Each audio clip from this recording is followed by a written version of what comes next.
Siamo in collegamento telefonico con la grande poetessa, definita ambasciatrice della poesia italiana nel mondo, la grande Tina Piccolo. Buonasera poetessa! Buonasera, buonasera a tutti voi, sono veramente felice di essere insieme a voi in un appuntamento con l'arte, con la cultura e perché no, con il cuore, con l'amore. Sentire la vostra voce, grandissima poetessa, ci emoziona sempre. Vabbè, anche io posso dire lo stesso quando sento la voce, per esempio, che tu sei un bravissimo conduttore, sei un grande presentatore e giornalista e quindi è piena di simpatia, vibra proprio col tono dell'amicizia, della sincerità ed è bello. È bello scoprire che questi valori esistono ancora nonostante tutto. Grande Tina Piccolo, noi in questo appuntamento, come dicevamo, volevamo parlare di quella che è la vostra carriera artistica, del vostro premio di senatrice della cultura promossa dall'Associazione Nuovi Angeli di Saverio e Immagatto. E non solo, volevamo parlare anche di quello che è il rapporto con gli studenti, quindi dell'insegnamento e di tutto quello che riguarda un'unione tra poesia e insegnamento. Sì. Tu pensa, oh cavallina, cavallina torna e tutti gli altri passero solitario. Cioè la poesia accompagna l'iter scolastico. Non immaginarli una scuola senza poesia. Perciò vanno veramente a braccetto. Ci sono i poeti di varie schiere, quelli là del passato, i moderni, il verso libero, eccetera, con tante regole.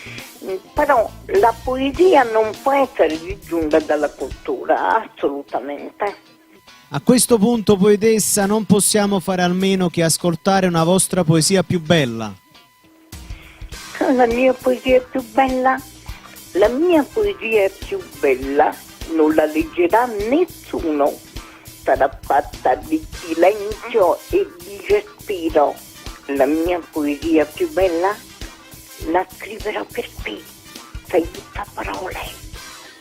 Poetessa Piccolo, a questo punto ricordiamo anche i vostri due libri, un libro che è un'antologia e poi Una madre e un figlio che avete fatto in collaborazione con vostro figlio Raffaele Castiello.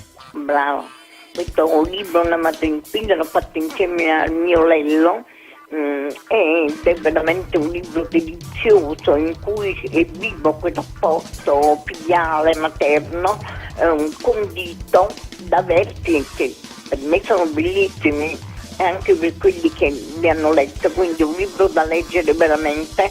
E poi ci sono due anime sul sentiero della poesia fatta con le mie poesie e quelle di un bravissimo autore siciliano. Quindi diciamo Tina Piccolo non si ferma, non si può fermare mai. In questi appuntamenti telefonici che stiamo facendo con la poetessa Tina Piccolo, grande pioniera della cultura, grande pioniera dello spettacolo, grande pioniera e organizzatrice di eventi negli anni, non potevano mancare con Occhio all'artista in collaborazione con Show Napoletano. Che poi complimenti per Show Napoletano, che è una trasmissione veramente bellissima. Deve essere seguita, ascoltata, amata, perché ne vale la pena. Vabbè, poi ti volevo dire anche che abbiamo detto che poesia e cultura anche, non si può disgiungere la scuola dalla poesia. E io ho fatto tanti di quegli incontri, incominciando dai bambini della scuola dell'infanzia per finire all'università.